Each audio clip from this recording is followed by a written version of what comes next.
नमस्कार, बहुत बहुत स्वागत और अभिनंदन आप सभी का द डिबेट में। मैं ब्रजेश मिश्रा हूं। ब्राह्मण समाज एक बार फिर से उत्तर प्रदेश की राजनीति के केंद्र बिंदु में आ गया है।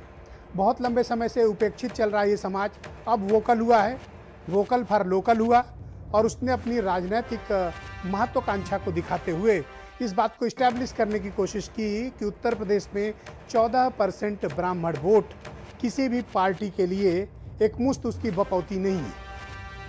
ब्राह्मणों के साथ पिछले दिनों हो रही घटनाओं ने उन्हें उद्वेलित किया है, उन्हें परेशान किया है, उनको ये विचार करने के लिए मजबूर किया है कि जिनके साथ वो खड़े हैं उनकी हुकूमत में उनके साथ क्या हो रहा है। पिछले दिनों की घटनाएं और ब्राह्मण समाज में आक्रोश इस बात ने बड़ा बल दिया है और राजनीति में कोई भी वक्त और कोई भी बात बिना मतलब के नहीं होती है। भारतीय जनता पार्टी भले ही खामोश हो, भारतीय जनता पार्टी भले ही रिएक्शन ना दे रही हो, लेकिन उसके बावजूद ब्राह्मणों का मुद्दा उत्तर प्रदेश की राजनीति में केंद्र बिंदु में आ गया है। जिनको माना जाता था कि मंडल आंदोलन के बाद, राम जन्मभूमि के मसले के बाद एक बड़े तादाद में एक पार्टी विशेष को इसका वोट मिलता है, अब इस मसले को लेकर मत भिन्नता शुरू हो गई है।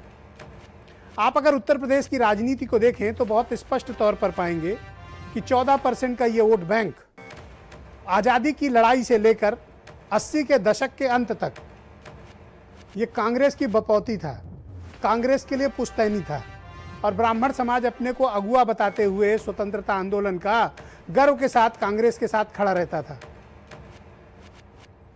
कांग्रेस ने 8 ब्राह्मण समाज से मुख्यमंत्री दिए, उत्तर प्रदेश से 3 ब्राह्मण प्रधानमंत्री के पद तक पहुंचे। कांग्रेस और ब्राह्मण समाज एक दूसरे के पहचान बन गए थे, एक वो वक्त था। लेकिन आप याद करिए राम मंदिर के आंदोलन का वक्त, 90 के दशक की शुरुआत, मंडल कमीशन की सिफारिशों का लागू होना और उसके बाद का बिखराव। 90 के दशक के बाद से लेकर अब तक ब्राह्मण समाज उपेक्षित चला रहा है। 2007 से 12 का वो पीरियड था जिसमें उसको थोड़ी इंपॉर्टेंस मिली थी। पॉलिटिकली इरेलीवेंट यानी राजनीतिक तौर पर ब्राह्मण समाज 90 के दशक से लेकर अब तक अप्रासंगिक होता जा रहा है। 2007 से 2012 के वक्त मायावती के टाइम भले ही ब्राह्मण समाज को लेकर धारणाएं बदली हों, लेकिन बाकी के वक्त में आप पाएंगे कि इस समाज की उपेक्षा हुई। अब जब विकास दुबे कांड हुआ उसके बाद कुछ और घटनाएं हो रही हैं, लगातार घटनाएं हो रही हैं और वो ज्वलंत उदाहरण के तौर पर समक्ष विद्यमान है। तब भारतीय जनता पार्टी भी इस बात का जवाब नहीं दे पा रही है कि आखिर एक समाज विशेष के साथ ज्यादती, जुल्म, अन्याय, अत्याचार, अपराध क्यों हो रहे हैं। इसका जवाब बीजेपी के पास नहीं है, अभी तक तो नहीं है। तो क्या वाकई में उत्तर प्रदेश में ब्राह्मणों के साथ कोई भेदभाव हो रहा है? क्या वाकई में ब्राह्मणों के साथ उत्तर प्रदेश में कुछ अन्याय हो रहा है? क्या जानबूझकर अन्याय है या फिर ये कुछ दुर्भाग्यवश इंसिडेंट्स हैं केवल? ये क्या है? दरअसल उत्तर प्रदेश जातियों से घिरा हुआ बहुत एक कॉम्प्लेक्स्ड पॉलिटिक्स का स्टेट है जहां पर जातियां प्रधान होती हैं। भारतीय जनता पार्टी को जितनी बार भी उत्तर प्रदेश में सत्ता मिली, ब्राह्मण बढ़ चढ़कर इस पार्टी के साथ खड़े रहे। तो 2 बार क्षत्रिय समाज से मुख्यमंत्री दिया बीजेपी ने और 1 बार ओबीसी समाज से दिया कल्याण सिंह जी को और उसके बाद राम प्रकाश गुप्ता। यानी 4 बार जब बीजेपी को टर्म मिला तो बीजेपी में मुख्यमंत्री पद पर ब्राह्मण समाज को कभी नहीं लाया गया। 2 बार ठाकुर, 1 बार ओबीसी और 1 बार गुप्ता बिरादरी यानी बनिया समाज से, व्यापारी समाज से। तो अब इस बात को लेकर भी चर्चा शुरू हो गई है कि क्या वाकई में भारतीय जनता पार्टी में ब्राह्मणों के साथ कोई भेदभाव हो रहा है। इसका जवाब बीजेपी अब तक दे नहीं पाई है, संतोषजनक जवाब नहीं आया है। और पिछले दिनों की जो घटनाएं हैं कुछ महीनों की, वो बात पर यह बात निकलकर सामने आ रही है। अब आप इसको परशुराम जयंती से जोड़ लें, भगवान परशुराम की मूर्ति लगाने से जोड़ लें या उनकी एक विशालकाय प्रतिमा लगाने को लेकर जोड़ लें। राजनीति में मौके का लाभ हर कोई लेता है, विपक्ष ले रहा है। समाजवादी पार्टी का यह दावा है कि ब्राह्मणों को बड़े हितैषी हैं, बड़े प्रेमी हैं और बड़ा सच्चा प्रेम करते हैं। तो 108 फीट की भगवान परशुराम की मूर्ति लगेगी। भगवान परशुराम को क्षत्रियों का विरोधी माना जाता है। तो दूसरी पार्टियों को लगता है कि जब क्षत्रिय समाज बीजेपी के साथ है तो ब्राह्मणों को इनके अपनी तरफ खींचो। तो मूर्ति किसकी लगेगी? भगवान परशुराम की, और भी किसी की लग सकती। लेकिन ये राजनीतिक तौर पर एक दूसरे को चिढ़ाने की कोशिश भी होती है। अब आ जाइए बहुजन समाज पार्टी, उनका ही कहना हमारा तो पुश्तैनी क्लेम बनता है, हमने तो 2007 से 12 तक सबसे ज़्यादा मंत्री बनाए, सबसे ज़्यादा अफसरों की पोस्टिंग हमने की, सबसे ज़्यादा चेयरमैन बनाए, सबसे ज़्यादा राज्य मंत्री बनाए, सबसे ज़्यादा हमारे पास बीएमएलए उस वक्त जीत के आए थे। ये बीएसपी का क्लेम है। और मायावती प्रेस कॉन्फ्रेंस करती हैं कि भगवान परशुराम के नाम पर अस्पताल बनाएंगी, जिले जिले में मूर्ति लगवाएंगी और अच्छी वाली मूर्ति लगवाएंगी, क्योंकि उन्हें विशेषज्ञता हासिल है मूर्ति की। तो राम मंदिर आंदोलन के बाद का जो ये दौर है, ये दौर बड़ा बदल गया है। राम मंदिर का निर्माण की प्रक्रिया भी प्रारंभ हो गई है। तो ये 14% वोट बैंक अगर बीजेपी से नाराज होता है तो ये कहाँ जा सकता है? और बीजेपी इसको मनाना क्यों नहीं चाहती है? बीजेपी इसको रोकना क्यों नहीं चाहती है? तो एक धारणा ये बीजेपी के भीतर चल रही है कि ये बिरादरी जाएगी कहाँ, ये हमें छोड़कर नहीं जा सकती है। इसे मजबूरी भी कह सकते हैं, विचारधारा के साथ जुड़ाव भी कह सकते हैं, या हिंदुत्व की एक आंधी भी कह सकते हैं कि हमें छोड़कर नहीं जा सकते हैं। ऐसा बीजेपी का मानना है। बीजेपी के कुछ जो स्ट्रेटजिस्ट हैं उनका ये मानना है कि ब्राह्मण समाज बीजेपी को कभी छोड़ नहीं सकता है। पर ये बात भूल सकते हैं कि यही ब्राह्मण समाज था जो 2007 में मायावती को खुलकर वोट दिया था। 2012 में ये मुलायम सिंह और अखिलेश के साथ चला गया था। हालांकि 2012 के बाद का जो वक्त है वो लगातार उस पर भारतीय जनता पार्टी का पिछले 8 सालों से इस पर कब्जा है। 2014, 2017, 2019 तीन इन चुनाव में 90% से ज़्यादा ब्राह्मणों ने भारतीय जनता पार्टी को वोट किया है। तो 2014 के बाद ये पहला ऐसा वक्त आया है 6 सालों के बाद जब ब्राह्मण खुद को ठगा हुआ महसूस कर रहा है और स्यापा कर रहा है। चाहे वो भारतीय जनता पार्टी के भीतर मौजूद नेता हों, विपक्ष के हों, सबको एक मुद्दा मिल गया। तो कहने का तात्पर्य यह है बहनों भाइयों कि जो समाज उपेक्षित चल रहा था, जिसको कोई घास नहीं डाल रहा था, जिसको कोई पूछ नहीं रहा था, एक विकास दुबे के मरने के बाद उस समाज की राजनीति जिंदा हो गई। थोड़ा बात कड़वी है लेकिन हकीकत है। राजनीति में तमाम चीजें ऐसी होती हैं जो नैतिक तौर पर गलत होती हैं, लेकिन अनैतिक तौर पर राजनीति में बहुत चीजें चलती हैं। तो ये भी चल रही है। तो सबको लगता है कि इसका फायदा उठाया जाए। राजनीति समाज सेवा तो है नहीं, वोट लेने का एक तरीका है। सबको वोट चाहिए और बिरादरी को वोट चाहिए। ढोंग सब करेंगे कि वो जाति की राजनीति नहीं करते हैं, लेकिन राजनीतिज्ञों से बड़ा ढोंगी कोई नहीं होगा कि वो सिर्फ जाति की राजनीति करते हैं। ये बात आपको कोई कहेगा नहीं, बट मैं आपको बहुत ओपनली कह रहा हूँ। 22 साल से मैं उत्तर प्रदेश में यही देख रहा हूँ कि बातें विकास की होती हैं, लेकिन अंत में चुनाव जाति पर लड़ा जाता है। तो आज के बयान सुनिए मेरे प्यारे बहनों भाइयों। फिर एक बड़ी दिलचस्प डिबेट मैंने आज आयोजित की है। अपने पूर्व के रहे शासनकाल में ही लगा देना चाहिए था, जो अब ये चुनाव होने के नजदीक लगाने की बात कर रहे हैं। कुछ दलित संत भी चिल्लाते रहे कि हमको नहीं बुलाया गया। चलो उनको नहीं बुलाया है तो राष्ट्रपति तो दलित थे, उनको भी बुला लेते तो मेरे ख्याल अच्छा मैसेज जाता। जब बहन जी अपनी मूर्तियां लगवा रही थी तब भगवान परशुराम की याद क्यों नहीं आई? जब अखिलेश यादव सरकार में थे तब भगवान परशुराम की याद क्यों नहीं आई? क्या और भगवान परशुराम को इतने संकीर्ण दायरे में क्यों परिभाषित कर रहे हैं? विहीन लोग हैं, ट्विटर छाप नेता बचे हैं और 22 बुरी तरह से हारेंगे और तीनों मिलकर के हमारे खिलाफ लड़ेंगे, ये मुझे विश्वास है। भूमि पूजन करने के बाद दलित के घर प्रसाद भेजने की नौटंकी कर सकते हैं, तो राष्ट्रपति को बुला के भूमि पूजन क्यों नहीं किया? सपा और बसपा ने हमेशा जाति की राजनीति की है। एक जाति को दूसरे से लड़ाना, दूसरे को तीसरे से लड़ाना, यही उनका काम रहा है। समाजवादी पार्टी में सबका सम्मान है। इतना जरूर निवेदन करना चाहूंगा माननीय मायावती जी से भी और माननीय भारतीय जनता पार्टी के जो लोग हैं उनसे भी कि प्लीज आपने पूरे देश को, समाज को जातियों में बांट दिया है, भगवान को जातियों मत बांटिए। भाई इस पे मैं क्या कहूँ? अगर किसी को किसी से प्रेम है तो ये उनका मामला है ना, और वो प्रेम कैसा है सब लोग देखें, मुझे क्या कहना है इसको। तो बहनों भाइयों, आज का ये कार्यक्रम प्रारंभ करते हैं और बड़े दिलचस्प राजनीतिक परिचर्चा होगी। और हमारे प्रदेश के लोगों की एक खासियत है कि उनको राजनीतिक बहसें बहुत पसंद आती हैं और उम्मीद है कि आज की बहस आपको बहुत पसंद आएगी। अश्विनी उपाध्याय मेरे साथ मौजूद हैं, राष्ट्रीय प्रवक्ता हैं भारतीय जनता पार्टी के, दिल्ली से मेरे साथ जुड़े हुए हैं। उमाशंकर पांडे कांग्रेस से हैं। मनीष शुक्ला जी अखिल भारतीय ब्राह्मण संघ से हैं। अभिषेक मिश्रा जी, प्रोफेसर अभिषेक मिश्रा समाजवादी पार्टी के स्पोक्स पर्सन हैं। हेमंत तिवारी उत्तर प्रदेश के बहुत ही जाने माने और चर्चित राजनीतिक पत्रकार हैं। और डॉक्टर एम.एच. खान बहुत जाने माने राजनीतिक विश्लेषक हैं और हम सबके अच्छे दोस्त भी हैं। मेरे साथ वीरेंद्र सिंह जी भी हमारे स्टेट हेड इस कार्यक्रम में सम्मिलित हैं। तो बहुत स्वागत और बहुत बहुत धन्यवाद। भाई अश्विनी उपाध्याय जी, मैं कार्यक्रम की शुरुआत आपसे करना चाहता हूँ। आप जिस बिरादरी से ताल्लुक़ रखते हैं वो बिरादरी उत्तर प्रदेश में शोषण, जुल्म, अपमान और अपराध की शिकार है, ऐसे आरोप लग रहे हैं। तो आप इस समाज के साथ ज्यादती और जुल्म होते कैसे देख रहे हैं और कुछ बोल क्यों नहीं रहे हैं?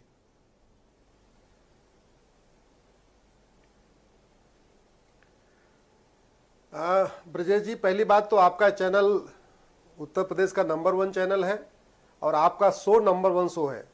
आपने मुझे बुलाया, मैं उसके लिए आपका आभार व्यक्त करता हूं। अब मैं आता हूं, आपके सवाल का जवाब बाद में दूंगा, थोड़ा पृष्ठभूमि में आपको बताता हूं।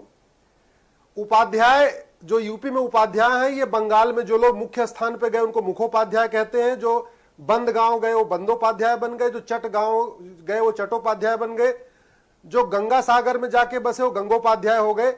वो गंगोपाध्याय अब गांगुली कहलाते हैं, मुखोपाध्याय अब मुखर्जी कहलाते हैं, चट्टोपाध्याय अब चटर्जी कहलाते हैं, बंदोपाध्याय बनर्जी कहलाते हैं। तो इसका मेरा कहने का मतलब ये था कि पूरे भारत में जितने भी आपके चटर्जी चट्टोपाध्याय, बनर्जी बंदोपाध्याय, मुखर्जी मुखोपाध्याय, गांगुली गंगोपाध्याय, चक्रवर्ती, ये सारे के सारे एक्चुअल में उपाध्याय हैं। भारतीय जनता पार्टी को 2 लोगों ने बनाया, श्यामा प्रसाद मुखर्जी और दीनदयाल उपाध्याय। दीनदयाल उपाध्याय तो सब जानते हैं कहां उपाध्याय है। वो श्यामा प्रसाद जी का नाम था श्यामा प्रसाद मुखोपाध्याय, क्योंकि वो मुख्य स्थान पर जाके उनके पूर्वज बसे थे, तो एक तरीके से वो भी उपाध्याय थे। कहने का मतलब मैं ये कह सकता हूं कि भारतीय जनता पार्टी जो जनसंघ है, इसकी तो स्थापना ही 2 ब्राह्मणों ने किया। वाह। अब मैं आता हूं दूसरे विषय पर। How beautifully he defined. जिस भगवान परशुराम की बात हो रही है, हम लोग भगवान परशुराम के वंशज हैं। हमारा तो गोत्र भी वही है जी, हमारा तो गोत्र भी वही है। और हमारा गोत्र भारद्वाज है। भारद्वाज का मतलब जो आचार्य द्रोणाचार्य थे, द्रोणाचार्य जी के पिताजी थे और ऋषि भारद्वाज थे। ठीक है, ये तो हुआ, ये तो हुई पृष्ठभूमि की संतान है। ये वर्तमान में क्या हो रहा है? वंशज है। वर्तमान में क्या हो रहा है? इतिहास पूछ रहे हैं आप जी, वर्तमान में क्या हो रहा है? हाँ, आ रहा उसी पे। वर्तमान स्थिति और मैं सबसे अनुरोध करूंगा कि अपनी अपनी बारे में बोलिए। मैंने आपको पहले कहा था, पहले मैंने तो आपसे पहले टाइम लिया था, पहले पृष्ठभूमि बनाऊंगा फिर आऊंगा आपके सवाल पे जी।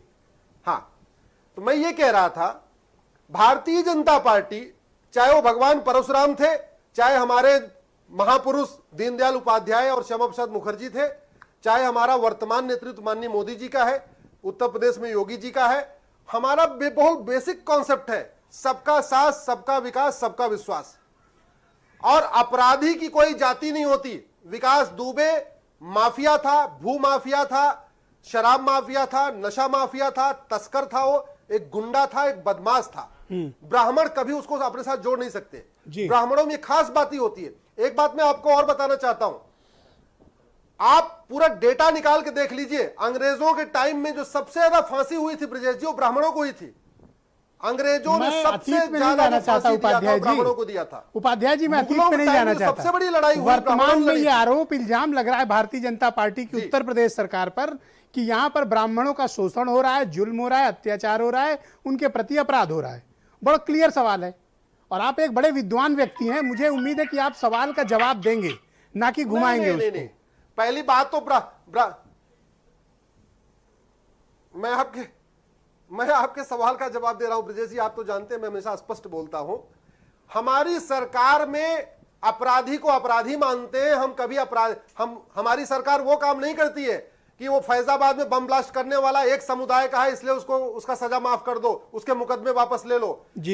वहां संकट मोचन पे बम विस्फोट करने वाला इस एक समुदाय का है इसलिए उसका मुकदमा वापस ले लो। ऐसा नहीं होता हमारी सरकार। आपकी सरकार थोड़ा इनोवेटिव है। सरकार में अपराधी सामूहिक रूप से मुकदमे वापस ले लेती है। अच्छा, आपकी सरकार थोड़ा ज्यादा इनोवेटिव है। कोई भेद ये तो एक व्यक्ति से मुकदमा वापस लेते थे, थे। आप लोग तो सामूहिक रूप से मुकदमे वापस ले लेते हो। आप लोग थोड़ा ज्यादा इनोवेटिव हो। नहीं ब्रजेश जी, देखिए चूंकि सपा बसपा कांग्रेस उत्तर प्रदेश में एकदम सिमट चुके हैं और आने वाले इलेक्शन में और सिमटने वाले हैं, तो ये जो नए नए तरीके, इनोवेटिव तरीके निकाल रहे हैं, मुझे लगता है ये इनोवेटिव, अगर भगवान परशुराम की मूर्ति लगे तो भारतीय जनता पार्टी को कोई एतराज है? क्या होने वाला है? जिस तरीके से योगी जी काम कर रहे हैं, जिस तरीके से योगी अगर भगवान परशुराम की मूर्ति लगे तो आपको कोई एतराज नहीं है। लेकिन मैं फिर से कह रहा हूं, आप विकास दुबे को ब्राह्मणों के साथ मत जोड़िए। आप विकास दुबे को ब्राह्मणों के साथ जोड़ के आप ब्राह्मणों का अपमान करेंगे। जो व्यक्ति प्रोफेसर विकास दुबे ब्राह्मण था, मैं उसको कहता हूं वो ब्राह्मणों का अपमान कर रहा है। ब्राह्मण किसी अपराधी को ब्राह्मण नहीं मानता। हम तो बाबा साहब अम्बेडकर को ब्राह्मण मानते हैं, हम सरदार पटेल को ब्राह्मण मानते हैं। हम तो कहते हैं जो ब्रह्मज्ञानी है, जो देश की एकता अखंडता के लिए अपना बलिदान देने के लिए तैयार है, जो राष्ट्र की सेवा करने के लिए तैयार है, हम उसको सबको ब्राह्मण मानते हैं। इसलिए कहता हूं बाबा साहब अम्बेडकर को मानते हैं हम। आप सुन ले। ओके, प्रोफेसर अभिषेक मिश्रा जी बहुत पढ़े लिखे विद्वान व्यक्ति हैं, IIM अहमदाबाद में प्रोफेसर हैं और आजकल पिछले लंबे समय से समाजवादी पार्टी की राजनीति कर रहे हैं। प्रोफेसर साहब बहुत स्वागत आपका। देखिए, आप इतने पढ़े लिखे विद्वान व्यक्ति IIM में पढ़ाते हैं, बहुत थैंक यू। पर अंत में आकर आप भी जातिवाद के शिकार हो गए और अब आप ब्राह्मणों की राजनीति करते हैं। मैंने सुना है कि आप भगवान परशुराम की कोई प्रतिमा लगा रहे हैं। आप इतने पढ़े लिखे विद्वान व्यक्ति, आप जातिवाद के शिकार कैसे हो गए? आदरणीय ब्रजेश जी, आप मुझे ये बताएं कि कोई भी आदमी कितना ही पढ़ा लिखा हो, उसका अपना संस्कार का पालन करना, ईश्वर की प्रार्थना करना, ईश्वर की मूर्ति, क्या ऐसा नहीं कि सिर्फ भगवान परशुराम की बात करते हैं। हम भगवान श्री राम के मंदिर में भी जाने की बात, जब अभी उनका वो हुआ उद्घाटन, शिलान्यास हुआ, हमें उसका भी दर्द है कि हमें नहीं बुलाया गया। तो यहां पे मैं सिर्फ ये निवेदन करना चाहूंगा कि भगवान परशुराम चेतना पीठ के तत्वावधान में जो भगवान की 108 फीट की आज तक की सबसे बड़ी, सबसे सुंदर, सबसे अप्रतिम, अद्वितीय, भव्य प्रतिमा हम लोग लगाने जा रहे हैं, मैं और मेरे साथ संतोष जी, उसमें मैं चाहूंगा कि उसमें कोई आदमी न जाति की राजनीति न देखे और इसमें कोई भी पार्टी से, राजनीति से लेना देना बिल्कुल भी नहीं है। इसका पूरी तरीके से दूसरा इल्जाम यह है कि ये जो परशुराम चेतना पीठ है, और मैं अगर आज राजनीति करता ये समाजवादी पार्टी की डमी संस्था है जी, और समाजवादी पार्टी की आड़ में ये मूर्ति आप लगा के समाज के बीच वैमनस्यता फैलाना चाहते हैं। नहीं, बिल्कुल भी नहीं। हम तो समाज के बीच प्यार और मोहब्बत की डोर फैलाना चाहते हैं, एक विश्वास की डोर से जोड़ना चाहते हैं, और बल्कि हम तो ये चाहते हैं कि उत्तर प्रदेश में एक वैष्णव सर्किट डेवलप हो। भगवान श्री राम का मंदिर बने जा रहा है अयोध्या में, भगवान श्री कृष्ण की मूर्ति ऑलरेडी स्थापित है, जो सरकार, जो माननीय अखिलेश यादव जी ने स्थापित कराई थी। हम लोग एक भगवान परशुराम जी की मूर्ति और स्थापित कर रहे हैं। तो अपने आप में एक वैष्णव सर्किट, रिलीजियस टूरिज्म का, स्पिरिचुअल टूरिज्म का डेवलप होगा। लोग आए अपनी आस्था के हिसाब से, विश्वास के हिसाब से। अंतिम सवाल आपसे ये है, ब्राह्मण समाजवादी पार्टी का साथ क्यों दे? सिर्फ अलग अलग ब्राह्मण समाजवादी पार्टी का साथ क्यों दे? आपको वोट क्यों दे? आपने क्या किया इस समाज के लिए कि आपको वोट मिले? ब्रिजेश जी, हमने लगातार किया। आपको मैं बताऊं, उदाहरण देता हूं, जब हमारी सरकार थी तो क्योंकि हम और आप कहीं ना कहीं भगवान परशुराम जयंती पे व्रत रखते हैं, निर्जला व्रत रखते हैं, हवन तपस्या करते हैं, तो माननीय मुख्यमंत्री जी ने, अखिलेश जी ने उस समय एक पूरा छुट्टी की घोषणा उन्होंने की कि हाँ, आप लोग अच्छे से भगवान परशुराम जयंती मना सकें। जब भगवान परशुराम की, भगवान के जो छठे अवतार है विष्णु भगवान के, उसको जब इनकी सरकार आई माननीय योगी आदित्यनाथ जी की, तो उन्होंने कहा कि नहीं, ये भगवान नहीं थे, ये तो महापुरुष थे, और महापुरुष की कैटेगरी में डाल करके, उसका जियो है, आपके पास भी होगा, मेरे पास भी है, उसकी कैटेगरी में डाल के उसकी छुट्टी की खत्म कर दिया इन्होंने। हमारी सरकार थी, हमने जनेश्वर मिश्र जी के नाम पे हमने एक बहुत बड़ा पार्क बनाया, हमने संस्कृत विद्यालयों को ठीक किया, संस्कृत टीचर्स की नई भर्ती की, उनको अनुदान पे लिया और उनको नई ग्रांट्स दी। हमने जो बच्चियों की शादी की बात थी उसमें मदद की, हमने लैपटॉप्स बांटे, जो कि शिक्षा का रास्ता था, शिक्षा के रास्ते से लोगों को जोड़ने का काम किया। हमने लगातार हर दिन, हर लेवल पे हमने काम किया और सबके लिए काम किया, सिर्फ ब्राह्मणों की बात नहीं। मैं तो, आपने क्योंकि ब्राह्मण पूछा तो इसलिए उसका जवाब दिया, लेकिन ये सारी आपको लगता है, आपको ऐसा क्यों लगता है, ये नहीं होता था, आज जो हो रहा है। लास्ट क्वेश्चन, आपको ऐसा क्यों लगता है कि ब्राह्मण समाज के साथ कोई जाति, कोई जोर, कोई जुल्म, कोई अत्याचार हो रहा है? ऐसा क्यों प्रतीत होता है आपको? रोज हो रहा है, क्योंकि आप देखिए किस तरीके से इनके एक सांसद हैं विनोद सोनकर साहब, जिन्होंने नेशनल टीवी पे बैठ करके ब्राह्मणों को गाली दी, अपशब्द कहे। आज तक भारतीय जनता पार्टी ने न उनको नोटिस दिया, ना डिसिप्लिनरी कमेटी का कोई एक्शन हुआ, ना पार्टी से निकाला, ना कोई सवाल पूछा गया। हम लोगों ने डिमांड की, मैंने कहा भाई आप सिर्फ शब्द वापस ले लीजिए। अगर आपको सत्ता का घमंड, अहंकार और गुरूर इतना ज्यादा है कि आप माफी नहीं मांगना चाहते, तो कोई बात नहीं, आप कम से कम शब्द वापस ले लीजिए। हम लोग पार्लियामेंट्री डेमोक्रेसी सिस्टम में इसको मान लेते हैं। आपके एक दूसरे इनके सांसद बिंद साहब, उन्होंने कहा ब्राह्मण देखते ही मारता हूं। भाई आप लगातार ब्राह्मणों पे कमेंट करोगे। एक दरोगा भी, आपने गाजीपुर का केस देखा होगा, जहां पे उसने जनेऊ को निकाल करके जूते से रौंदा और कहा ब्राह्मण है, ये ले तेरा जनेऊ, और उसके खिलाफ कोई कार्रवाई नहीं। आपने देखा किस तरीके से लोग ओपनली चैलेंज कर, ये क्या आपको लगता है उस सांसद की हिम्मत है जो उसने इतना ये बोल दिया? ये निश्चित रूप से भारतीय जनता पार्टी का उपाध्याय जी मैं दूंगा है और उनका एक साजिश है ब्राह्मणों के खिलाफ। प्रोफेसर साहब, अब मैं चाहता हूं कि आप अन्य मेहमानों की बात सुने और बड़ी तसल्ली से हम सब डिबेट करेंगे। आप सब लोग बड़े समझदार लोग हैं, तो मैं उम्मीद करता हूं कि एक सार्थक डिबेट होगी। उपाध्याय जी मैं टाइम दूंगा, आप क्लैरिफाई कर दीजिएगा। भाई उमा शंकर जी, आप तो बड़े सेकुलर हुआ करते थे, आप तो बड़ी मीठी मीठी बातें कांग्रेस किया करती थी, बड़ा देश प्रेम, बंधुत्व, भाईचारा, जाति तोड़ो और क्या क्या करो, और अब आ गए उसी मुद्दे पे। अब तो सिर्फ पंडितों की बात करते हो, सिर्फ ब्राह्मणों की बात करते हो, छाती पीट रहे हो। आज मैंने देखा जितिन प्रसाद ने चिट्ठी लिखी है कि परशुराम जयंती पे छुट्टी की घोषणा की जाए। ये हृदय परिवर्तन आपका कैसे हो गया? नहीं ब्रजेश जी, कांग्रेस पार्टी का हृदय वैसा ही है। आपको ब्राह्मणों से प्रेम कब से हो गया? हमें ब्राह्मण से नहीं, हमें उत्तर प्रदेश और इस देश से प्रेम हमेशा रहा है। तभी तो हमने आजादी की लड़ाई में अपने सीने खोल दिया और अंग्रेजों की गोलियां खाई। कहां थे ये भारतीय जनता पार्टी वाले? अंग्रेजों के मुखबिर बने टहलते थे। आज बड़ी बड़ी बातें कर रहे हैं। विकास दुबे, बिल्कुल विकास दुबे अपराधी था, लेकिन उनका 12 साल का बेटा तो अपराधी नहीं था। आपकी मर्दानगी वाली पुलिस ने जाके पिस्टल तान दिए, उसकी पत्नी को जिस तरीके से बिठाया, इससे शर्मनाक बात ब्राह्मण और मानवता के लिए नहीं हो सकती। उसकी 2 दिन की, अमर दुबे की 2 दिन की पत्नी आई, आपने उसको जो है षड्यंत्रकारी मान के अभी तक जेल में बंद कर रखा है। क्या उसका भी कोई अपराध था? हर कोई विकास दुबे था। फिर कमलेश तिवारी, वो तो हिंदुत्ववादी नेता थे, उनको क्यों लखनऊ में मार दिया गया? विवेक तिवारी, वो तो एक बिजनेसमैन थे, एप्पल कंपनी के मैनेजर थे, उनको क्यों आपकी पुलिस ने गोली मार दिया? मैनपुरी की छात्रा सुभाष पांडे, उनके पिताजी आज तक न्याय की आस में भटक रहे हैं, और आपकी योगी जी की सरकार और उनकी पुलिस आज तक न्याय नहीं दे पा रही है। मुकदमे हटाए जा रहे हैं। किसके ऊपर से? योगी आदित्यनाथ जी के ऊपर से, राजा भैया के ऊपर से, चिन्मय आनंद जी के ऊपर से। यह है आपका जातिवादी, आपके मुख्यमंत्री का चेहरा। यह चेहरा वो नहीं बदल सकते, और आप उनके कसीदे कर रहे हैं। आपको श्यामा प्रसाद मुखर्जी तो याद है, बंगाली ब्राह्मण। व्योमेश चंद्र बनर्जी नहीं याद है, जो कांग्रेस पार्टी की, जिन्होंने 1885 में स्थापना की? आपको यह नहीं याद है कि उसी श्यामा प्रसाद मुखर्जी को कांग्रेस पार्टी ने, पंडित जवाहरलाल नेहरू जी ने अपनी कैबिनेट में कैबिनेट मिनिस्टर बनाया? उसी श्यामा प्रसाद मुखर्जी को भूल गए आप?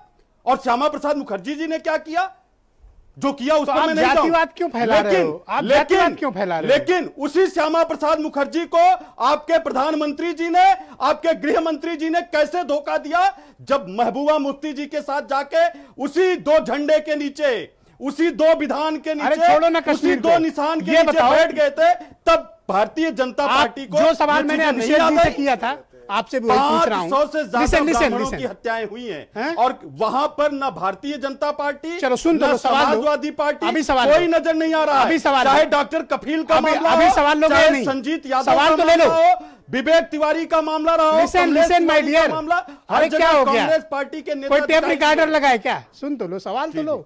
डिबेट में मजा तब है ना जब आपस में अपन लोग इंटरेक्ट करें। ठीक, मेरा एक सवाल क्या है कि आपको ब्राह्मण वोट क्यों दे उत्तर प्रदेश में? आप क्या हो और किस लिए वोट दे? ब्रजेश जी, बात जाति आधारित नहीं है। मैं तो कह रहा हूं, चाहे संजीत यादव का मामला हो या उन्नाव की लड़की का मामला हो, शाहजहां, जहां कहीं भी पीड़ा दिखाई दे रही है, कांग्रेस पार्टी के नेता दिखाई दे रहे हैं, बहुत ही जाने माने पत्रकार हैं। अब आप कृपया शांत हो जाएं और माननीय हेमंत जी को सुनिए। हेमंत जी बड़ी दिलचस्प जानकारियां रखते हैं। हेमंत जी, बहुत स्वागत आपका।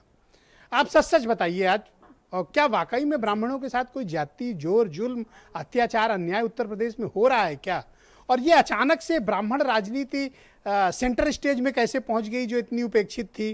खासतौर पर मैं देख रहा हूं विकास दुबे घटना क्रम तो एक सिंबल में मानता हूं, ये जो अंदरूनी आक्रोश है ये पहले से है, मुझे ऐसा लगता है, अब ये उभर कर सतह पे आ गया। हेमंत जी। देखिए ब्रजेश जी, जब आप सियासी खेल खेलेंगे या जब हॉकी का खेल खेलेंगे और स्पेस देंगे अपोजिशन को, तो स्पेस लेगा। दो तीन बड़ी महत्वपूर्ण बातें हैं और इस डिबेट में मेरी अन्वेषण की हुई बातें हैं, जो मेरी स्वयं की मीमांसा बहुत साक्ष्याधारित है। एक बात तो जानिएगा, मैं अगर कहूं कि ब्राह्मण नाराज नहीं है इस सरकार से या भारतीय जनता पार्टी से इस वक्त, तो गलत कहूंगा। एक पत्रकार के तौर पर उत्तर प्रदेश के सभी जिलों में तमाम प्रकार के लोगों से बातचीत और घटनाओं के आकलन के बाद मैं स्पष्ट कह सकता हूं कि भारतीय जनता पार्टी की मौजूदा सरकार से उत्तर प्रदेश के ब्राह्मणों का एक बहुत बड़ा वर्ग नाराज है। और इस बात का इल्हाम भारतीय जनता पार्टी के शीर्ष नेतृत्व को भी है।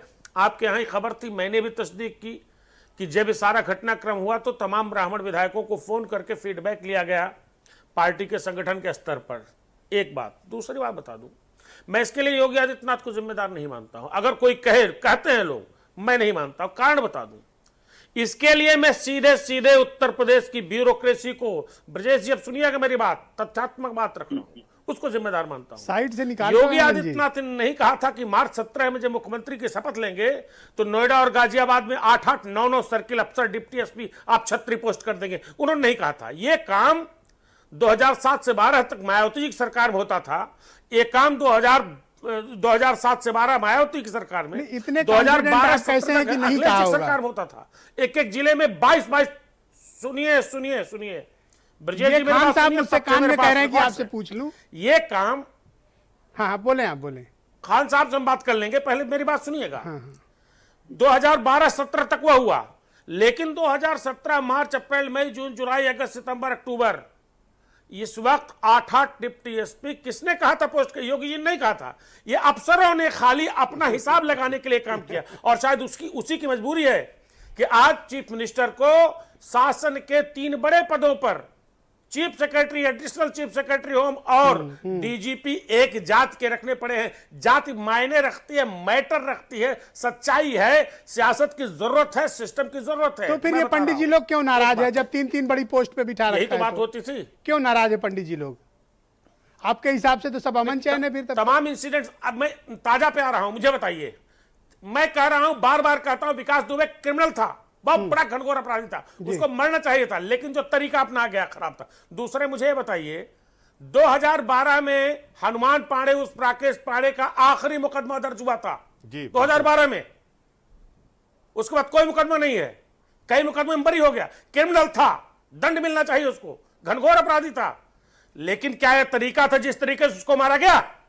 इसका जवाब योगी जी को देंगे इनके अफसरान जाकर के। एसटीएफ के आईजी अमिताभ यस बताएंगे उनको कि 8 साल बाद, 8 साल से जिसका क्राइम 0 हो, वो एकदम से उसको कहां से उठा लिया? उसका बाप कल रो रहा था, फौजी बाप रो रहा था कि घर से उठा के ले गए, मार दिया। तो माहौल तो कौन खराब कर रहा है? ये अफसर खराब कर रहे हैं, और भुगतना पड़े किसको? योगी आदित्यनाथ को। इसमें कोई शक नहीं कि ब्राह्मणों की नाराजगी है। ऑलराइट, मनीष शुक्ला मैं दूंगा, बिल्कुल। उपाध्याय जी सबर करिएगा, एक राउंड जरा सबके पास पहुंच लूं, आप सारे पॉइंट नोट करिए। भाई मनीष शुक्ला, क्या वाकई में ब्राह्मण समाज के साथ कोई अत्याचार, जोर जुल्म हो रहा है? मनीष जी, एक ब्राह्मण संगठन के नाते, महासंघ के नाते मैं ये बताना चाहूंगा कि भगवान परशुराम की मूर्ति का जो भी विरोध करेगा वो ब्राह्मण द्रोही होगा। बनाने वाला शख्स कोई भी हो, हमको इससे मतलब नहीं। जिस चेतना पीठ के द्वारा ये बनाया जा रहा है उसमें अभिषेक जी हैं, संतोष पांडे जी हैं, हम इसका स्वागत करते हैं। और हम भारतीय जनता पार्टी के प्रवक्ता से कहेंगे, अगर उनकी हिम्मत है तो उत्तर प्रदेश में हमें जमीन दे, हम ब्राह्मण समाज के लोग चंदा करके वहां मंदिर बनाएं। अरे झगड़ा कराओगे ना? समाज 14 के, आप दंगा कराना चाहते हो? 14 के चुनाव के बाद आप ब्राह्मण ठाकुरों को लड़ाना चाहते हो? ना, लड़ाने का विषय नहीं। हम ब्राह्मण संगठन है, हम जय परशुराम बोलेंगे, जिसको आपत्ति हो वो न। ऐसे कैसे बोलोगे? बिल्कुल, हमारा संगठन ही, हम ब्राह्मण संगठन से जुड़े हैं। परशुराम झगड़ा करना चाहते हो उत्तर प्रदेश? अगर राम चाहते हैं, सामाजिक समरसता खराब करना चाहते हो? समरसता खराब करने का विषय ही नहीं है। विषय यह है कि 14 से ब्राह्मण समाज ने अपने बड़े बड़े नेताओं को खत्म करके भारतीय जनता पार्टी को वोट दिया। अगर वो दूसरे दलों से बीजेपी मानती है कि आप जाओगे कहां? उनके घर पे ही रहोगे, आप कहां जाओगे? ये बीजेपी का जो आकलन उनके आगे प्रस्तुत किया जा रहा है, ये 18 महीने बाद इनको पता लग जाएगा। मैं ये कहना चाहता, समाज के अंदर रोष है और आप हमें मारोगे तो हम चिल्लाएंगे जरूर। ये अधिकार से हमें भारतीय जनता पार्टी वंचित नहीं रख सकती। ओके, एम एच खान साहब को मैं सम्मिलित करता हूं, काफी देर से प्रतीक्षा रहते हैं और हेमंत जी की कई बातों से उनकी नाइत्तेफाकी भी है। तो खान साहब बहुत शुक्रिया आपका, धन्यवाद। तो ये 2007 से 12, तब मुझे याद है कि आप बहुजन समाज पार्टी का हिस्सा हुआ करते थे। ये 2007 से 12 को माना जाता है कि 90s के बाद ब्राह्मणों का बड़ा गोल्डन पीरियड था। तो अब आपको क्या लगता है कि वर्तमान दौर से अगर उसका आकलन करें तो आप क्या पाते हैं? सबसे पहले ब्रजेश जी, मैं आपको प्रणाम करता हूं। बहुत दिन के बाद आपके दर्शन हुए हैं, धन्यवाद। और बहुत अच्छे विषय पर आपने डिबेट रखा है। देखिए, ये बार बार ये कहना कि सरकार के कर्मचारी और ब्यूरोक्रेट्स ने ये सब कर दिया, तो इसको मैं नहीं मानता। मुख्यमंत्री के पास अगर होम मिनिस्ट्री है तो बिना पूछे मुख्यमंत्री की कोई पोस्टिंग नहीं हो सकती। ये एक आम आदमी भी जानता है। ये कहना गलत है। विकास दुबे दुर्दांत अपराधी था, उसको, इसका मतलब है कि उसको आप इनकाउंटर नहीं कर सकते।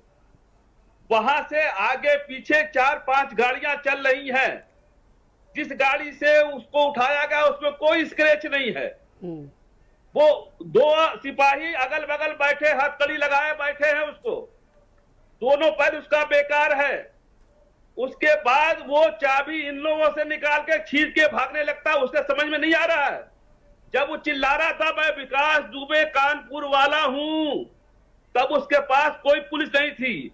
जब वो रिवॉल्वर निकाल के भागने की कोशिश कर रहा था, तब उसको भी मालूम था कि आगे पीछे 10-20 गाड़ियां हैं।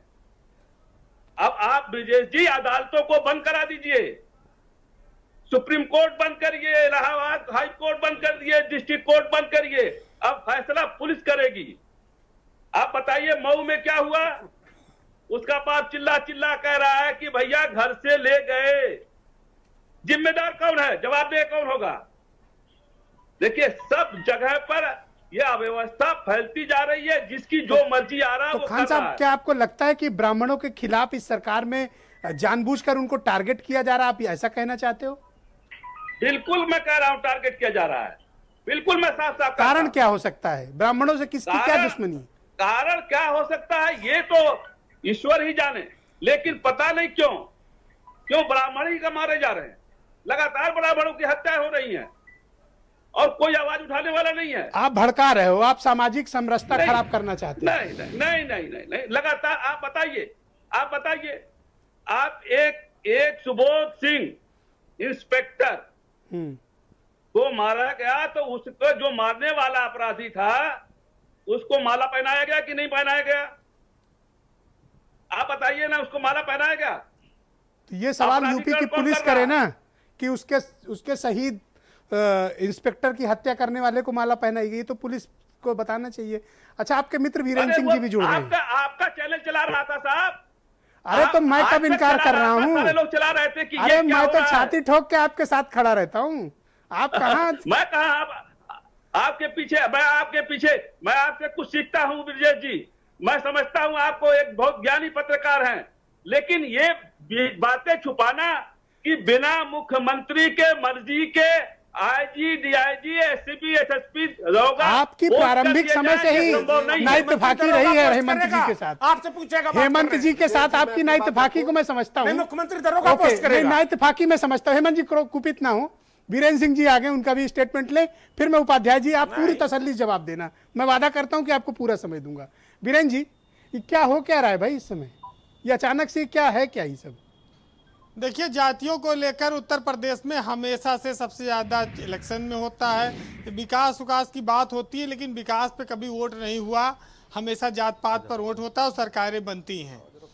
और ये अफसरों को, अभी हेमंत जी ने बताया कि अफसरों का तैनाती, मंत्रियों की तैनाती, मंत्रियों का शपथ सब जात के आधार पर होता रहा है। कोई योगी सरकार में पहली बार नहीं हो रहा है। अब ये जरूर है कि अभिषेक मिश्रा और संतोष पांडे ने एक संकल्प लिया कि भाई आप राम के नाम को खूब भुना रहे हो और मंदिर के, अयोध्या में मंदिर का शिलान्यास कराए हो, तो हम भी चलो एक मंदिर बनाएंगे परशुराम का। तो इसमें कोई बुराई नहीं है।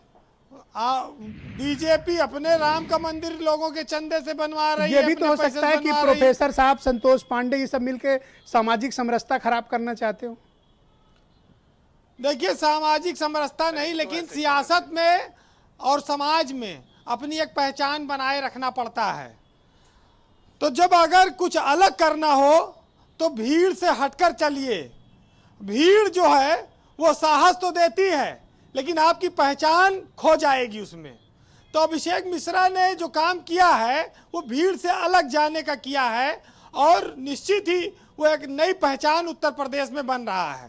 तो ये पंडित जी लोग नाराज क्यों हैं, आपको क्या लगता है, कारण क्या है? देखिए ब्रजेश जी, पंडित जी इसलिए नाराज हैं क्योंकि मूर्ति की जरूरत सेकेंडरी है। ब्राह्मण गरीब है, भूखमरी के कगार पर है, उसको रोजगार चाहिए, उसको सम्मान चाहिए, उसको भोजन चाहिए। कोरोना काल चल रहा है, ब्राह्मणों की स्थिति दयनीय है। आप देखिए, यही बात 14% है, तो कुछ लोग गुस्सा हो गए इनके ऊपर। देखिए, जिसको पेट की पहली जरूरत है हर इंसान की, अरे कौन गुस्सा हो गया? और ब्राह्मण समाज में भी बहुत सारे गरीब लोग हैं जिनको मूर्ति की नहीं जरूरत है। सभी दलों एकजुट होकर ब्राह्मणों का उत्थान करें जो गरीब हैं, ये सबसे बड़ी सेवा होगी। बिल्कुल ठीक बात कही। अब सबसे अच्छी बात बीरेन जी ने कही। अब मायावती ये कहती है कि हम मूर्ति लगाएंगे, अस्पताल खोलेंगे, हर जिले में मूर्ति लगा देंगे परशुराम की। तो पता नहीं वो मूर्ति में पर्स रहेगा कि नहीं रहेगा, ये भी थोड़ा पूछना पड़ेगा।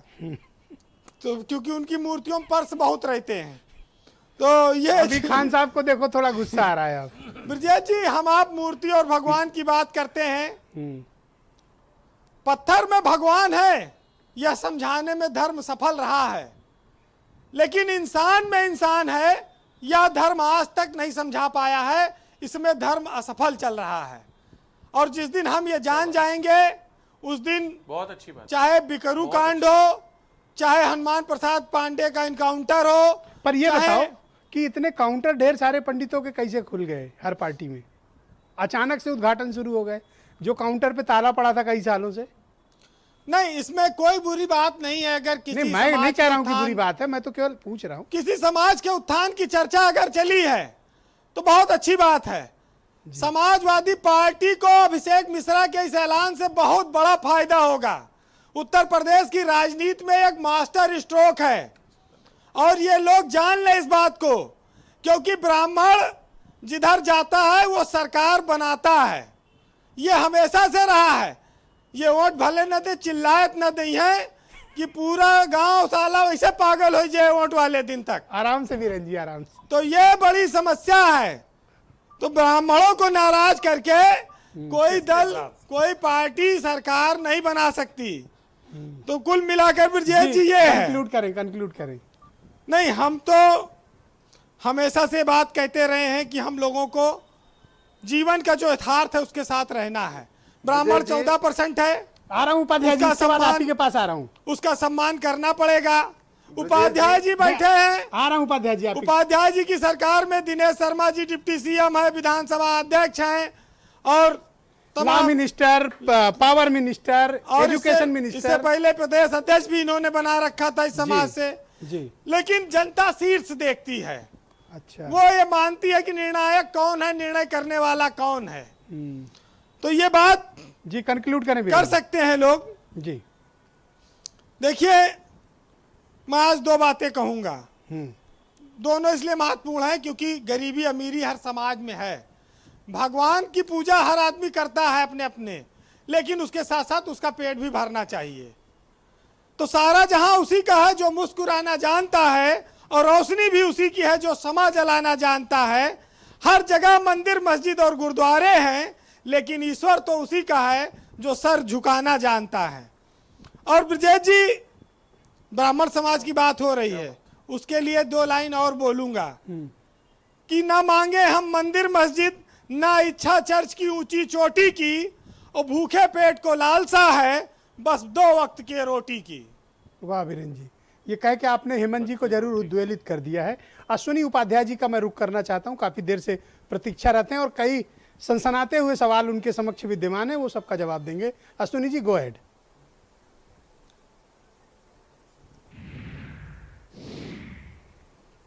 देखिए ब्रजेश जी, पहली बात तो ये कि सबका जवाब देना इसलिए मैं ठीक नहीं समझता हूं कि मुझे लगता है कि सपा बसपा के पास कोई मुद्दा नहीं बचा है, सपा बसपा के पास कोई ऐसा क्रिएटिव आइडिया नहीं बचा है जो विपक्षी दल को करना चाहिए, इसलिए उन्होंने नया मूर्ति कांड फिर से। भगवान परशुराम हम सबके पूज्य हैं, भगवान परशुराम भगवान विष्णु के अवतार हैं, उनके अंश हैं और हम सब उनकी पूजा करते हैं, इसमें कोई दो राय नहीं। अगर वो भगवान परशुराम की मूर्ति बनाते हैं, हमारी तरफ से बधाई। आप बताइएगा, हमसे जो सहयोग बनेगा हम भी सहयोग करेंगे, आप कहेंगे हम आएंगे भी, आप बता दीजिएगा, हम भी आकर वहां पूजा पाठ करेंगे। अब मैं आता हूं दूसरे विषय पे। हमारी सरकार में पहली बात तो मैं बताना नहीं चाह रहा था, डिप्टी सीएम दिनेश शर्मा जी ब्राह्मणी है, उत्तर प्रदेश के मुख्य सचिव ब्राह्मणी है, डीजीपी ब्राह्मणी है, लेकिन ये कहने की जरूरत नहीं क्योंकि हम उसमें जाते नहीं है। हम तो ये कह रहे हैं कि अगर वो मुफ्त का सिलेंडर जा रहा है तो ब्राह्मण, छात्री, वैश्य, शूद्र सबके घर में जा रहा है। अगर मुफ्त का अनाज जा रहा है 80 करोड़ लोगों को, तो ब्राह्मण, छात्री, वैश्य, शूद्र, हिंदू, मुस्लिम, सिख, ईसाई सबके घर में जा रहा है। अगर वो मुफ्त का बिजली का कनेक्शन सबके घर में पहुंचाया है तो वो ब्राह्मण, क्षत्रिय, वैश्य, शूद्र सबके घर में गया है। पर गोली हमारी तो मारी एक गई भी है, योजना ऐसी नहीं है गोली सबको बराबर से सबके लिए मारी नहीं गई। है, सभी धर्मों के लिए लेकिन नहीं है, गोली मारते सभी वक्त ये नहीं जातियों देखा के लिए गया। नहीं है, सभी पंथों के लिए नहीं माननीय है। उपाध्याय जी, इसलिए मैं गोली कहता हूं, मारते वक्त ये समान भाव नहीं रहा है। दीनदयाल उपाध्याय जी और श्यामा प्रसाद जी ने भाई कभी साहब, जातिवाद हमें नहीं सिखाया। भाई साहब, हमारी गोली भारतीय मारते जनता वक्त पार्टी के अनाज हमारे बांटते मित्र वक्त पुरुष कोई भेदभाव दीनदयाल नहीं। उपाध्याय एक सेकंड, और उपाध्याय जी, श्यामा प्रसाद मुखर्जी उपाध्याय ने जी, उपाध्याय हमें जी, इस तरीके उपाध्याय की जी, सोच से बिल्कुल उपाध्याय दूर जी, रखा। हम उपाध्याय ऐसा जी, सोच ही नहीं सकते। उपाध्याय जी, हम बिल्कुल क्या बोलेंगे? जातिवादी सोच नहीं उपाध्याय रखते। जी, हम क्या बोलेंगे? राष्ट्रवादी लोग हैं, उपाध्याय जी, राष्ट्रवादी हैं, भाषण दे रहे और हम हैं। चाहते उपाध्याय हैं कि जी, सब लोग एक सेकंड, जातियों हेमंत से जी, ऊपर उठे। राष्ट्रवादी भाई है। उपाध्याय जी, उपाध्याय जी, चाहिए, एक ब्राह्मण सेकंड, राष्ट्रवादी हेमंत है। जी, शांत। उपाध्याय जी, आपने राशन बांटा, कोई भेदभाव नहीं किया, लेकिन गोली मारने में भेदभाव हो रहा है। हाँ, बिल्कुल ठीक कह रहे हैं ब्रजेश।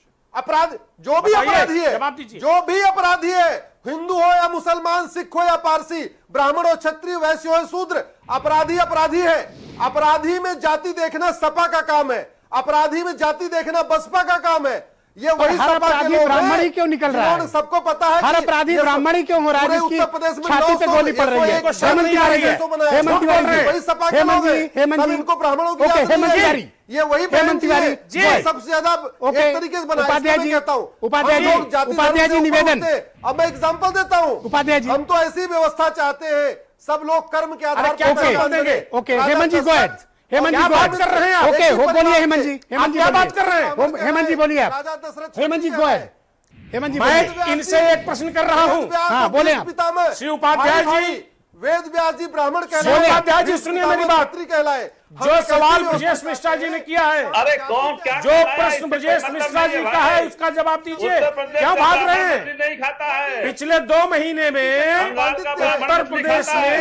में जो भी एनकाउंटर्स हुए, पुलिस की गोली से जो भी लोग मारे गए, या मुस्लिम के वो घर एक में ही पैदा जात के हुआ, क्यों मारे गए? या तो सवाल घर ये में है। पैदा हुआ। इसका जो जवाब भी आप पास व्यक्ति है? साहित्य वाला काम कर रहा है, जो व्यक्ति नहीं यादव हो तो मत बोलिए, बात कर रहे हैं आप। क्या पंडित जी, हाँ। इसमें ब्राह्मण क्षत्रिय वैश्य शूद्र करने क्या मतलब है? ओके, हेमंत जी पूछें आप। हेमंत जी, गो ऐसा अहेड। है, सुनिएगा। हाँ, मैं ब्रजेश जी, ये भाजपा के शीर्ष नेतृत्व को पता है, अभिषेक मिश्रा और उमाशंकर जी बैठे, सबको पता है कि 2014 का इलेक्शन, 2017 का इलेक्शन, 2019 का इलेक्शन, ब्राह्मण और ओबीसी ने झूम करके, अरे भैया, आंख मूंद करके वोट दिया कार भाजपा सेवकों को। पे ये गोली भाजपा को चलवाते भी है। समय तो नहीं आप ब्राह्मणों की याद आई? अरे अयोध्या में गोली चलवाते समय अरे ब्राह्मणों क्यों की गोलियां याद चलाई? आई? योगी जी सीधा जवाब जो दीजिए। अयोध्या में योगी बम जी विस्फोट ब्राह्मणों मारे पे गए थे, क्यों गोलियां चलवा रहे हैं? इसका जवाब दीजिए आप सीधे सीधे। घुमाइए नहीं। ब्राह्मण थे, तब तो आपने एक एक मिनट धर्म में विशेष और भी माफिया है उत्तर प्रदेश में, और भी माफिया है भाई, और वापस लिए जा रहे हैं, लेकिन ब्राह्मणों में गोलियां चलाई जा रही हैं। इससे भगिए नहीं। पुलिस वालों को सीधा सीधा जवाब दीजिए। ब्राह्मणों को गोलियां क्यों चलवा रहे हैं? आपने जितने ब्राह्मण नाम लिए, okay, Ashwini Upadhyay ji, please wait, Ashwini ji, Ashwini ji, please wait. Mainpuri की छात्रा अपराधी थी, कमलेश तिवारी अपराधी थे, विवेक तिवारी अपराधी थे, आदित्य तिवारी अपराधी थे। ब्राह्मण धर्म का आप जवाब नहीं मेरी बात। आप लोग तो ब्राह्मणों को बड़ा नहीं चाहते। एक जवाब मैं इनको दे रहा हूं अश्विनी उपाध्याय को। कभी जातिवाद नहीं है। Thank you thank you thank you thank you thank you. Okay जिन्होंने भाजपा बनाई थी। Okay thank you. गाजीपुर में क्या हुआ? ओके हेमंत तिवारी जी बोलिए। भाषण कर रहा हूं। Ashwini ji please, Ashwini ji please. ब्राह्मणवाद नहीं, मैं एक बात कर रहा हूं, सबका साथ सबका विकास। ओके बोलिए। अटल जी ने भाषण किया जा रहा है, दीनदयाल जी करते ये तो ब्राह्मण का शत्रु लगता है। ओके ओके नहीं नहीं हेमंत जी, मोदी जी कर मैं रहे हैं, एक बात वही बता रहा योगी कर रहे हैं। हूं, दीनदयाल जी का नाम लेकर के आप कब तक बनाएंगे? इनको थोड़ा चुप हेमंत जी कराइए। बोलिए। दीनदयाल जी के नाम लेकर हेमंत जी बोलिए। शांत शांत सब लोग शांत, कृपया मैं शांत। एक बात कह रहा हूं, हाँ मेरी एक बात सबका सम्मान, सबका सम्मान, मेरी बात को ले उड़े। सबका सम्मान। दीनदयाल उपाध्याय। इसमें हेमंत तिवारी कौन है भाई? मैं हूं ना, तो मुझे बोलने दीजिए। दीनदयाल उपाध्याय, अश्विनी उपाध्याय जी। अरे शांत रहिए Upadhyay Upadhyay. Okay okay okay okay okay इसमें कोई doubt okay okay okay Hemant ji बोलिए और सबको एक दूसरे मैं को एक सम्मान बात कह रहा हूं, सुनिएगा। हाँ बोलिए। एक बात बहुत ध्यान से सुनिए। गाजीपुर की घटना जो हुई, गाजीपुर में हुआ क्या? एक शेड्यूल्ड कास्ट एसओ ने 9 लोगों को, एक फौजी ब्राह्मण परिवार है, उनको उठा के लाया थाने में, उसका जनेऊ रौंदा और कितना मारा, उसके विजुअल देखिएगा। अरे सुनिए मेरी बात भाई, उसके बाद हुआ क्या, क्यों हुआ? ब्राह्मण कभी गुंडा नहीं हो सकता। अरे सुनिए यार, वो ब्राह्मण नहीं हो सकता। अभी आप ही अब आपका जबान बदल गया, नहीं हो सकता। अभी जबान आपकी बदल गई। बता के नहीं सुनिए मेरी बात। अपराधी और गुंडा कह रहे थे, अब आपकी जुबान बदल गई। गुंडों को ब्राह्मण बताते हैं, ब्रजेश जी सुनिए, को ब्राह्मण बताते हैं, जो ब्रजेश जी सुनिए मेरी बात। इनको शर्म आ रही है, इनको शर्म नहीं आती है, कृपया इनको शर्म नहीं आती। मेरी बात सुनिए, जिसको एक गुंडा कह रहे हैं, उस ब्राह्मण परिवार के 9 लोगों को जूते मारा गया। और जब मुख्यमंत्री के संज्ञान में बात आई, जब मुख्यमंत्री के संज्ञान में बात आई तब एक्शन हुआ, तब वो सस्पेंड हुआ। ये सिर्फ टाइम खराब कर रहे हैं। दिल्ली बैठा अभिषेक मिश्रा नहीं है। ओके उस बदतमीज हाँ तुम बोल रहे हैं, इनका आवाज बंद कराइए। क्या आप झूठ बोल रहे हैं? ओके प्रोफेसर अभिषेक मिश्रा, कब किया गया? प्रोफेसर अभिषेक मिश्रा। जूता मारने का। Okay okay Hemant ji please. जूता मारे नहीं ओके मारे। प्रोफेसर अभिषेक मिश्रा, क्या वाकई में ब्राह्मणों के साथ ज्यादती हो रही है? आपको पता ही नहीं इसका। Okay professor Abhishek Mishra go ahead, कृपया शांत हो जाए। मैं सबसे निवेदन करूंगा, हमको सब पता है, एक दूसरे के सम्मान का ध्यान रखें, एक दूसरे के सम्मान का ध्यान। हेमंत जी मैं आपसे निवेदन करता हूं, कृपया शांत हो जाए। हेमंत जी कृपया। प्रोफेसर साहब खाली एक तथ्य बता दूं खाली आपको। प्रोफेसर साहब एक बड़ा तथ्य पहले बता दूं। हेमंत जी मैं निवेदन करूंगा, प्लीज रुक जाइए। ये गाजीपुर की घटना में जब मुख्यमंत्री के संज्ञान में बातें आई, जूता उसके ब्राह्मण को जूता खाने के बाद, तब मुख्यमंत्री के दखल पे एक्शन लिया गया। मैंने कहा मुख्यमंत्री के संज्ञान में एक्शन हुआ, लेकिन नीचे तो जूता मारा गया। हेमंत जी पाखंडी है, हेमंत जी पत्रकार है भाई, हेमंत जी पत्रकार है, इनको शर्म नहीं आती। ये हेमंत जी पत्रकार हैं, हेमंत जी सफा का थोड़ी है। ओके प्रोफेसर साहब गो अहेड प्लीज। अरे तुम बड़े बेशरम आदमी हो। एक सेकंड भाई, अरे सबको सम्मान, तुम्हें शर्म आनी चाहिए। प्रोफेसर साहब गो अहेड। ब्राह्मण लिखते हो। एक सेकंड हेमंत जी प्लीज। ब्राह्मण नहीं हो सकता, कोई भूमाफिया ब्राह्मण नहीं हो सकता, कोई शराब माफिया ब्राह्मण नहीं हो सकता, नशा माफिया ब्राह्मण नहीं हो सकता, डाउन किया जाए और प्रोफेसर साहब को लाया जाए। ओके प्रोफेसर साहब गो अहेड प्लीज। शांत शांत शांत, शर्म आनी चाहिए ब्राह्मणों के खिलाफ बोलते हुए। ओके उमा शंकर शांत। ओके प्रोफेसर साहब गो अहेड। ब्रजेश जी ये सिर्फ टाइम वेस्ट करना चाह रहे हैं आपके डिबेट का, जो आपने इतने शानदार तरीके से चलाई। ये सिर्फ ये चाहते हैं कि मुद्दे ना सामने आए, ये चिल्ला करके घर चले जाएं और टाइम खत्म हो जाए। ये जो स्क्रिप्ट इनको व्हाट्सएप पे मिलती है, ये स्क्रिप्ट को त्याग दें। आज मंच ने, आपके पैनल ने इतना शानदार डिस्कशन किया और शायद ये बहुत साफ मैसेज, इनको सिर्फ वहां का मैसेज यहां नहीं लाना चाहिए, आपके डिबेट का मैसेज भी ले जाना चाहिए। जी बोले, आप बोले, कंटिन्यू। देखिए इनकी मर्यादा अलग है, प्रोफेसर अभिषेक मिश्रा की मर्यादा अलग है। मैं चिल्ला नहीं सकता, मेरी बात सुनिए। इनसे कहिए, पूरा उत्तर प्रदेश देख रहा है। आप बोले, आप बोले। इनसे कहिए ब्रजेश जी, अश्विनी जी आप म्यूट है, कृपया शांत हो जाएं। फीडबैक भी ले जाएं अपने आकाओं को। हाँ बोले आप जी। इनसे कहिए, जो आज पैनल की जो मंशा है, जो पैनल से निकल करके आ रहा है, बहुत शानदार डिबेट कराई आपने आज, और मैं आपको धन्यवाद देता हूं, इतने महत्वपूर्ण मुद्दे पे कराई। लोग ऐसी इश्यूज को टच करने में डरते हैं, लेकिन आपने हमेशा बेबाकी से किया। ये लेकर के मैसेज जाएं अपने मुख्यमंत्री के पास और मुख्यमंत्री को बताएं कि उत्तर प्रदेश का ब्राह्मण बहुत ज्यादा नाराज है, और जिस तरीके का अत्याचार, जिस तरीके का अपमान जिस तरीके की बेइज्जती, ये तो जिस कह रहे हैं कि वो तरीके का भूमाफिया अन्याय है, गुंडा आज है, हो रहा है, मुझे नहीं लगता बुरे 10,000 लोग हैं, वो साल के ब्राह्मण इतिहास कैसे हो में सकते नहीं हैं? हुआ। नहीं, देखिए, जो बुरे लोग हैं उनको आप कोर्ट ले जाइए, कोर्ट उनको फांसी दे दे, हमें कोई शिकायत नहीं है। बिल्कुल खान साहब, बिल्कुल। विजय जी 10 सेकंड मुझे okay, alright, Umashankar Pandey go ahead. आप भी 10 सेकंड में अपनी बात रखें। Umashankar go ahead. देखिए ब्रजेश जी, दोष मानसिकता का होता है और माननीय मुख्यमंत्री जी ने अपनी मानसिकता उसी समय दिखा दिया जब 1 महीने तक उत्तर प्रदेश में डीजीपी नहीं बनने दिया, सिर्फ इसलिए कि उनको ओपी सिंह को डीजीपी बनाना था। जब सपा की सरकार थी तो 70% थानों में एक जाति विशेष के लोग थे, ब्राह्मण फिर भी अश्विनी जी थोड़ा सा सहयोग कर जब दें। बहुजन समाज पार्टी की सरकार बनी तब भी थानों में एक जाति विशेष का ही चलता था और ब्राह्मण तब भी उसी व्यथा और पीड़ा में था। आज योगी जी की सरकार है, 70% थानों में और जिलों में एक ही जाति विशेष के लोग तैनात हैं, तो ब्राह्मण आज भी पीड़ित है। ब्राह्मण 1989 आपने क्या दे दिया ब्राह्मणों को? आपने क्या दे दिया ब्राह्मणों को? हमने तो 6 बार प्रतिनिधित्व दिया। 1937 मैंने पीछे भी डिबेट में बोला था, हमने 1937 में गोविंद बल्लभ पंत जी को नॉर्थ प्रोविंस, जिसको उत्तर प्रदेश का मुख्यमंत्री बनाया था, और 1989 में ब्राह्मण को अंतिम बार प्रतिनिधित्व मिला था मुख्यमंत्री के रूप में उत्तर प्रदेश में। तो हम तो सभी जाति और धर्म को साथ में लेकर चलते हैं, हमने एक जाति के लिए कभी काम नहीं किया। लेकिन सपा और भाजपा तीनों सरकारों में एक जाति विशेष का उमाशंकर, थैंक यू। सरकारों में ब्राह्मण प्रताड़ित होता रहा है, हमेशा दुखी होता रहा है, ब्राह्मणों की कहीं सुनवाई नहीं रही 1989 के बाद। Thank you. ओके खान साहब गो अहेड। मैं सर इतना कहना चाहता हूं कि ब्राह्मण बिरादरी हो, ठाकुर बिरादरी हो, दलित बिरादरी हो, मुस्लिम बिरादरी हो, अगर उसका कोई गुंडा बदमाश है तो इस देश में कानून व्यवस्था बनी हुई है। लोअर कोर्ट, अपर court, high court, supreme court, ये 300-400 से ज्यादा लोगों को मार चुके। कानून व्यवस्था कहां है उत्तर प्रदेश में? रोज एक ब्राह्मण की हत्या हो रही है। कहा ये कोर्ट को बंद कर देना चाहिए, कोर्ट खत्म कर दीजिए। ये जो आपको ऐसा क्यों लगता है कि सिर्फ पंडित जी लोग मारे जा रहे हैं?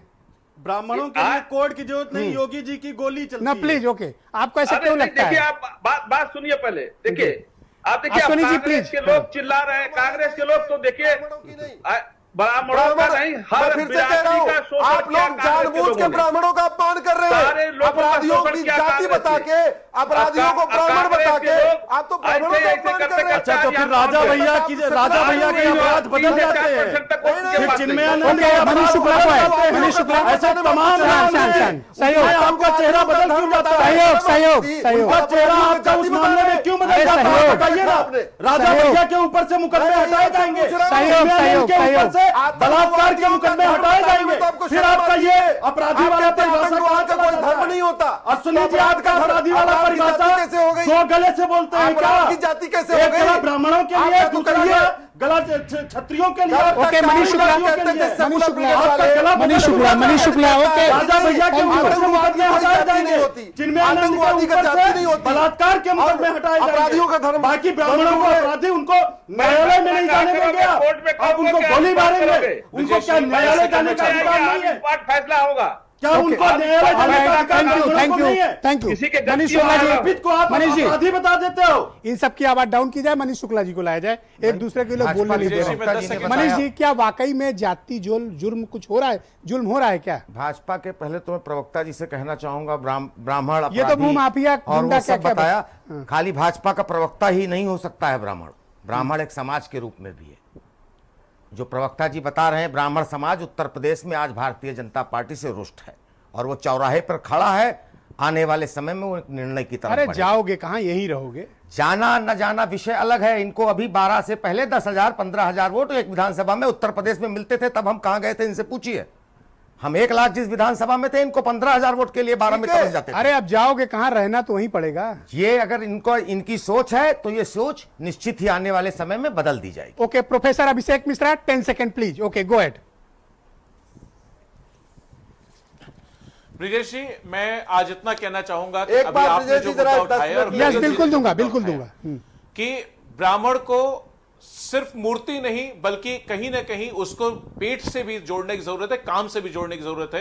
तो मैं आज आपके मंच से एक घोषणा करना चाहता हूं कि भगवान परशुराम चेतना पीठ ब्राह्मण बच्चों के लिए, बाकी सब समाज के बच्चों के लिए, बिना ये समाज के बंधन जोड़े हुए, देखे हुए, सबके लिए कॉम्पिटिटिव एग्जाम्स के लिए एक हॉस्टल बनाएगी और बच्चों को पढ़ाने का काम करेगी। अभिषेक जी, आप जातिवाद फैला रहे हैं, आप जातिवाद कर रहे हैं। Okay, Ashwini Upadhyay ji, go ahead please, 10 second. नहीं, मैंने कहा सबको, मैंने सबको, ओके, मैंने कहा Ashwini Upadhyay ji, go ahead, 10 second, एक समाज को, फिर मैं हेमंत जी का भी 10 सेकंड दूंगा। नहीं, पहली बात तो देखिए, नहीं ब्रजेश जी, पहली बात तो कोई भी सरकार, चाहे वो सपा की हो चाहे बसपा की हो, वो मैनिफेस्टो से नहीं चलती, वो संविधान से चलती है। और संविधान में कोई भी सरकार एक जाति विशेष के लिए कोई न स्कूल खोल सकती है न हॉस्टल खोल सकती है। ओके, गुमराह कर रहे हैं, कुछ नहीं कर रहे। हेमंत जी, 10 सेकंड, सामने थैंक यू, 2022 में। Thank you so much. Okay, Hemant ji 10 second, सबकी आवाज डाउन। हेमंत जी केवल, हेमंत जी केवल, आखिरी बात कह रहा हूं। हाँ, खाली सुनिएगा, आखिरी बात कह रहा हूं। मैं तथ्यात्मक बात कहता हूं, उपाध्याय जी को बता दीजिए, 36 साल का रिकॉर्ड है। गाजीपुर की घटना एक मिसाल है। गाजीपुर में उस परिवार के 9 लोगों को बुला कर खूब तोड़ा गया, जनेऊ पूछा गया, शेड्यूल कास्ट ये सुने किया। और जब बात मुख्यमंत्री के संज्ञान में आई, मुख्यमंत्री के आप सामाजिक समरसता खराब करना चाहते हैं, नेताओं ने, आप जाति को जाति से लड़ाना चाहते हैं। हेमंत जी, हेमंत जी, आप जाति को जाति से लड़ाना चाहते हैं, ये बैठ के आप झगड़ा कराना चाहते हैं। मकान चाहिए और क्या? हेमंत जी, कौन? आप? नहीं, मैं लड़ना नहीं चाहता हूं। अगर लड़े होते 2007 में पूर्ण बहुमत सरकार नहीं बनती मायावती की। धन्यवाद। मैं आज भी कह रहा हूं, थैंक यू, कि अधिशंख्य ब्राह्मण भाजपा के साथ है, लेकिन जो माहौल है, ये माहौल खतरे का संकेत है। भारतीय जनता पार्टी को ये समझ लेना चाहिए। खान साहब, हेमंत तिवारी तो कह रहे हैं कि, खान साहब, हेमंत तिवारी तो कह रहे हैं बीजेपी के ही साथ है, सपा बसपा सब लोग की आवाज डाउन। देखिए, सबसे मैं तिवारी जी को बता दूं कि आपकी चूंकि उनसे ना इत्तेफाकी रहती है, इसलिए पूछ रहा हूं। नहीं, मैं कह रहा हूं तिवारी जी को भी जानकारी हो जाए कि बीएसपी में आज भी सब नंबर 2 पे सतीश मिश्रा जी हैं, ब्राह्मण हैं।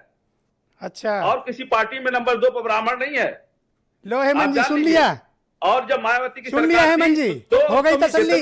मिश्रा जी के अलावा मायावती ने किसके लिए किया? Debate over. प्रणाम, धन्यवाद, नमस्कार, बहुत बहुत शुक्रिया और आप सबका भी बहुत बहुत धन्यवाद इस कार्यक्रम को देखने के लिए। कोरोना वायरस बहनों भाइयों बहुत फैल गया है, अपना ध्यान रखिए, मास्क जरूर पहनिए, बहुत आवश्यक हो तभी घरों से निकलिए, सोशल और फिजिकल डिस्टेंसिंग का पालन करिए। बहुत बहुत धन्यवाद, थैंक यू, नमस्कार।